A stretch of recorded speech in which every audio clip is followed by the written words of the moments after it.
of revenue we currently get from our oil resources are too low. We are not tracking the amount of oil that we are generating and are being shortchanged. The oil resources we have can make this country a real middle income in 5 to 10 years. The oil revenue or resources we have can replace all the donor support that we go out to beg for all the times. And if we manage them properly, we will not go out to borrow monies from other countries because the oil is here. But the last time at the IEA, I said it, that it is not with us. We are only a country that we call we have oil, but the oil is in the hands of the foreigners. And we believe if we as leaders cannot retrieve in the national anthem, we pledge to uphold and defend the nation, but yet we have sold it out to the people leaving the nation with nothing. Thank you very much. We now move on for a response from the NPP, Nana Akufo-Addo. Madam, once again, thank you on this most critical of subjects. I think it's important that all of us recognize that the situation before we found oil is substantially different from the situation after we have found oil. The agreements that were made to entice people to bring their capital to find the oil were at a time when the oil wasn't clear whether we had oil or not. Today, as a result of the find, we know that our shores have the hydrocarbon resources that would allow us to be able now to take a very much more forward position. So the mere fact that the original agreements tended to be favoring the investor, in my view, was the correct strategy. We needed that investor to come, make the investment, and it was done. And the result of it was the Jubilee fields were discovered under Kufuor's watch. Question number 2, how do we treat this new find? Are we going to treat the new oil and gas resources like we have treated our other natural resources? We continue to export them in their raw form and are happy with that? The revenues from the export of the oil? No. Our view is that the discoveries and the revenues that are coming from it give us an opportunity to use it to transform our economy and transform our nation. And therefore, the whole process of industrialization and value addition will be an integral part of how we deal with the revenues and the resources that we now have. Thirdly, we are not going to be able to get the best value from these if critical decisions, for one reason or another, internecine struggles within the ruling party, are delayed.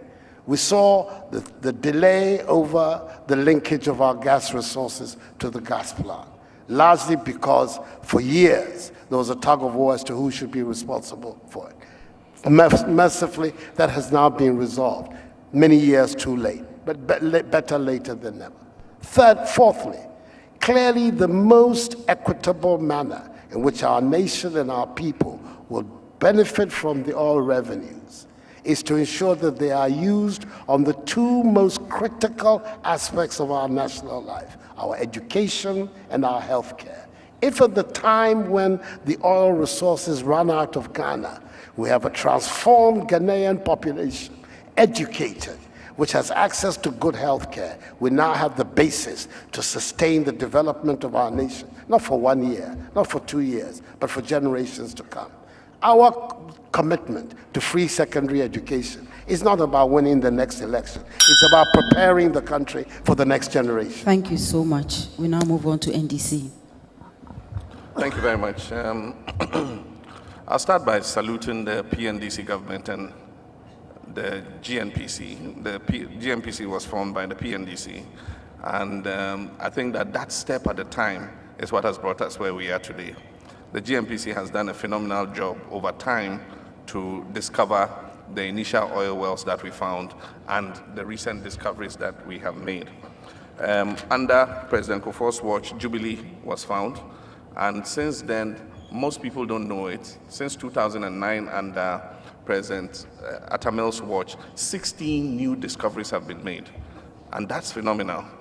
And so it is important that, one, we strengthen negotiation of what we get as a country out of our oil resource, but most importantly, put in place the legislative environment that makes the industry predictable and attractive to investors who have the technology and the capital to put into it. And again, this question often is a bit inconveniencing to me. It says, what will you do? We are doing already. I am doing already. We have put in the legislative framework. We passed the Petroleum Revenue Management Bill. We passed the bill that set up the Petroleum Commission. We have approved in Cabinet the Exploration and Production Bill. It's currently awaiting parliamentary approval. And I'll appeal to our members of parliament to look at it quickly and let it pass so that we can have that bill in place. Because then that covers the various steps of the oil industry. That is production. Then you have regulation, which is the Petroleum Commission. Then you have how revenues are used, revenue management, which is the Petroleum Revenue Management. The last piece of legislation, which is still undergoing stakeholder consultation, is the Local Content Bill, to increase the capacity of Ghanaians to be able to benefit and participate in the oil and gas industry. It doesn't pay to have such a God-blessed resource and just have foreigners come and take it away without any benefit to your people. And so we're going to pass the Local Content Bill to justify and reserve some aspects of the oil industry to Ghanaians, and one, to encourage the foreign companies that are involved in oil exploration and production to engage Ghanaians to work for them. But all in all, it is how we establish the base that utilizes this oil and gas to propel Ghana's development forward. And we have elaborate plans to do that. We are processing, putting in the gas pipelines, putting in the processing plants, which will supply gas to our thermal production. We all have seen what has happened with the West African gas line when we lost gas from Nigeria. It behoves on us to have our own supply of gas so that we will not fall into this situation again in the future. But we have put in place a blueprint for the midstream and downstream petroleum industry, and that is going to change the face of this country. It's going to create jobs. It's going to provide the needed investment and capital that we need to build our infrastructure and move this nation to the next level. Gentlemen, we're still talking about natural resources, science and technology. I want to ask a question about science and technology. I will start with you, Mr. Hassan Ayariga. And you know, science and technology is at the core of development the world over. Question: what are your plans to place science and technology at the core of Ghana's economic development? To be very honest, we don't hear you very well from this side. Let me take the question again. Science and technology is at the core of development the world over. The question is, what are your plans to place science and technology at the core of Ghana's economic development? Thank you now. Thank you very much. I believe my brother or my father, Nana, has been talking about the free,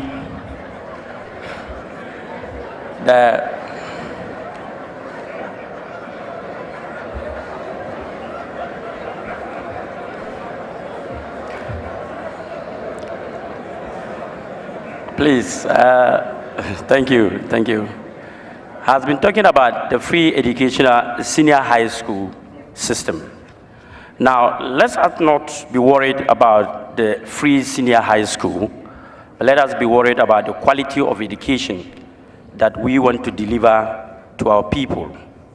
Now, I think that what we need to do is to change the curriculum of education to start with science and technology. The University of Science and Technology in Kumasi is there to provide sciences and equip our students on technological-based subjects. Today, if you go to the University of Science and Technology, even the lift in the building is spoiled. And they are responsible for such courses. Now, the question is, how do we get these schools to do or to give proper education regarding science and technology? the last time I made mention that let's change and create and be more creative in the kind of courses that we give to our students so that they can be more technological and innovative and creative. So that at the end of the day, Ghana will produce graduates that are not avoidable, but absorbable. In that sense, we are able to say in our national development policy, we need to have 200,000 students that will graduate from the University of Science and Tech doing sciences. The gentleman we call Asafo Kantanka has been able to produce and manufacture cars in Ghana. Both the NPP and the NDC government have not been able to resource this gentleman to be able to employ more students and teach them the knowledge that he has regarding science and technology. At least, it doesn't mean that you must come from the school before you can teach technology. Some people have it from wisdom and knowledge, but they are not students. Go to magazine. We have many students, many people there that can manufacture and build cars, but because they are not in the classroom, we have ignored them. So our government will re-emphasize and change the curriculum of education rather than free, and make sure that we are more creative and innovative in delivering our educational sector and sciences. Thank you. Thank you, Ms. Ayaga. Nana Akufo-Addo. Thank you very much. Thank you very much, Kojo. Question after question tells us about the significance of this debate and the importance of these questions to our future. I think we have to start at the basic. First of all, we need to look again at the curricula we have both at the primary and the secondary level and infuse those curricula with a greater emphasis on science and technology, training, and knowledge. That's the first thing. The second, we need the teachers that will teach our children about science and technology. The initiative that Kufuor began, that of the 38 training colleges of education we have in our country, 15 of them were specifically dedicated to the teaching, the output of teachers mired in science and technology, is one that I will build on, create more and expand the capacity of our training colleges to produce teachers in science and technology. Thirdly, go around the schools, and I've been doing that the last 2.5 years. Everywhere I go, I try to visit a school to see for myself what's on the ground. Virtually all of them have no laboratory equipment to speak of. How are you going to develop science and technology in our schools if the schools themselves are bereft of the basic equipments that will introduce people to science and technology? So that's clearly a major gap that we need to fill, and fill urgently. Again, our tertiary institutions, Kwame Nkrumah University of Science and Technology, the University of Mines and Allied Technology in Takwa, are the institutions that are meant to focus on producing the engineers and the scientists and the technologists that we need. I believe there's a great need for us to refocus these institutions on this core mandate of producing engineers and technologists. My understanding was that the original vision of KNUST was to be the Ghanaian equivalent of MIT. We need to go back to that. And beyond it all, the commitment that we have to make to get away from the raw material exporting economy to an industrial value-adding economy. That automatically raises the profile of science and technology in our country and the need for us to have the institutions that can support them. So we're talking about a holistic presentation of a solution involving training, involving the... Thank you. Let me go to the President. Mr. President, 3 minutes. Thank you very much. Nobody doubts what the role of science and technology is in development. If you look at every single case of countries that have moved to the next level, it has been on the wings of science and technology. And so it means the investments that we do in this area are crucial to our forward movement. Let me start. First, there was a confusion as to where to put the overall oversight of science and technology. And under the previous administration, I remember at one time it was under education, at another time it was under some other ministry. And so you couldn't really, tell where it belonged. Under our government, we found it a permanent home. And as long as I remain president, it will remain in that home. And that is the Ministry of Environment, Science and Technology. I think there's a natural linkage between, those areas, and it makes it better able to be supervised. And then apart from that, we had started the implementation of a science and technology policy, which was abandoned after 2000. We came and re-engaged with the science and technology policy and have passed it and are implementing it. Out of that flows several interventions, which again, the question is, what will you do? And I'll say we are doing, in rolling out various interventions to promote science and technology. One of them has been a long-standing one, which was introduced by the first NDC government, the previous NDC government, the PNDC, which is the Science, Technology and Mathematics Clinics for Girls. And that clinic has been phenomenal in terms of encouraging girls to go for subjects that previously you find that they had an aversion for. Many more girls are going into science, technology, and mathematics because of that clinic, and we have continued it for them, and I think that is a good policy. Aside from that, flowing out of the policy again, we held the first ever Ghana Science Congress, and I think scientists and technologists were all very happy about this. There were exhibitions, they showed their products and all that, and we selected the Scientist of the Year, and he was giving a car, and I think that that has been motivational for people in that sector, and we'll continue to do that. One of our flagship programs has been the Master's Program, which gives scholarships to students who are willing to study science, technology, and mathematics. We know that a lot of our students go for the softer subjects in humanities. And so the Master's Program has given out 5,000 scholarships to young people to study science and technology. And in the term of office that is coming up for me, I'm going to increase that to 10,000 scholarships for students who are willing to go into the area of science, technology, and mathematics, especially for girls. And so we're going to do that. Aside from that, we've started the local assembly of laptops, and we're going to expand it. We're also distributing laptops, 66,000 distributed already, and under the next term of government, I have said in our manifesto, we'll distribute 400,000 laptops to students across the country. Okay, Dr. Sakara, 3 minutes. Thank you very much. The science and technology gap is directly reflected in the poverty gap. If we do not have science and technology driving the economy, then you will find that we are not able to close the income generation and the other measures that we need to take to improve people's lives. Therefore, we need a broad spectrum of interventions from education to investment in industry, as well as R&D, research and development. What we would do in the education section is ensure that we give the right emphasis to technical and vocational training and give it the pride that it deserves, because it is looked down on in our communities.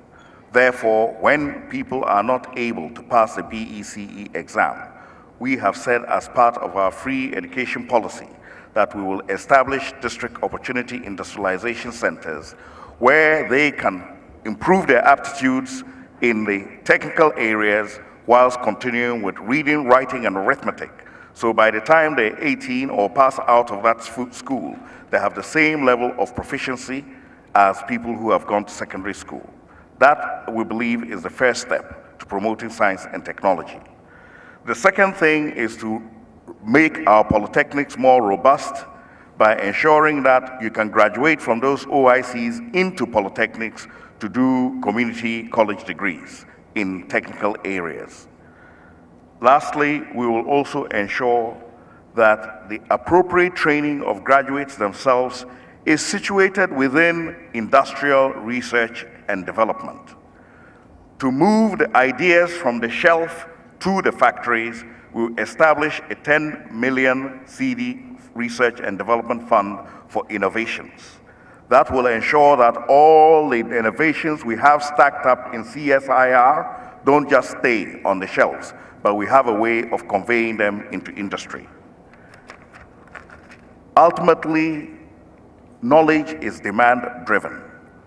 If we are not making direct investments to grow industries in strategic areas where we have resources and comparative advantage, agriculture, the petroleum industry, fertilizer industry, also the light manufacturing, we will not be having the demand pull to bring knowledge and technology into the commercial sector. Therefore, we must make those investments as well as ensure that we continue a steady stream of people who can graduate from one level to the other. For us to be able to maintain those investments, we need to negotiate for markets for our light industry with people who we are dealing with in resources. Thank you. Thank you also very much. Now we move to the final question on natural resources. And I begin with the NPP, Nana Akufo-Addo. Generally speaking, our discussions on and our plans regarding natural resources leave out the marine resources. We would like to hear from you your ideas on how to expand our contributions from this sector, that is our waters, the sea, and so on, to our national life. Madam, thank you so much. First of all, we have to recognize that those who are in our marine industry, we're talking essentially about the fishing community, represents something like 2 million Ghanaians. We're talking about virtually 10% of our nation which is engaged in fishing activities of one sort or another. So it's a very large constituency and a very large community that we're talking about. There's certain things that clearly we need to do. One, to make sure that we conserve our marine resources. The unbridled industrial exploitation of our seas is a matter that is going to come to haunt us unless we're prepared to make the courageous and principled decisions that we know to ban large-scale industrial exploitation of our seas. It's a difficult decision, but it's a decision that other countries have made, and they have benefited from the decision. They have allowed the marine stock to rejuvenate, revive, and grow. We need to do that. Secondly, those involved in the industry, a great deal of capacity building is necessary for them. You look at the old canoes that the majority of our fishing folk are using. In today's world, fiberglass and the rest, they have no access to it. A conscious effort has to be made to enhance the capacity of our fishing communities to be able to fish as modern fishing people do. So these are immediately matters that we have to situate at the very center of our planning and of our strategy for development. Thirdly, the various problems that this community has had, access to pre-mixed fuel, capacity to buy, outboard motors. These are matters that really by now we should have found solutions for. I am strongly of the view that we have to take politics and politicians out of matters affecting the fishing industry. Yes, they're an important community, but they're an important community for the development of our nation, not necessarily for the fortunes of any particular political party. It isn't right that political parties, chairmen of political parties, are the ones responsible for distributing pre-mixed fuel. Those are not things that advance. We have to take politics out of it and allow the fishing authorities and communities to be able to handle these matters themselves. Thank you very much. We move to the NDC. Thank you very much.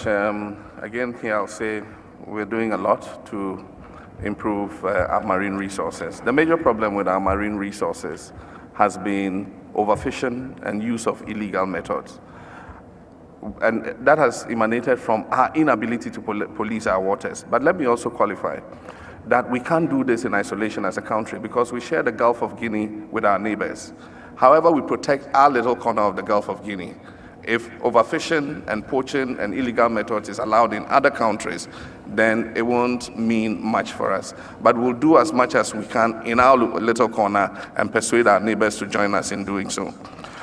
So one of the things we've done is to equip the Navy. We came into government in a situation where the Navy had 2 old seagoing boats that took 48 hours to reach the end of our maritime boundary.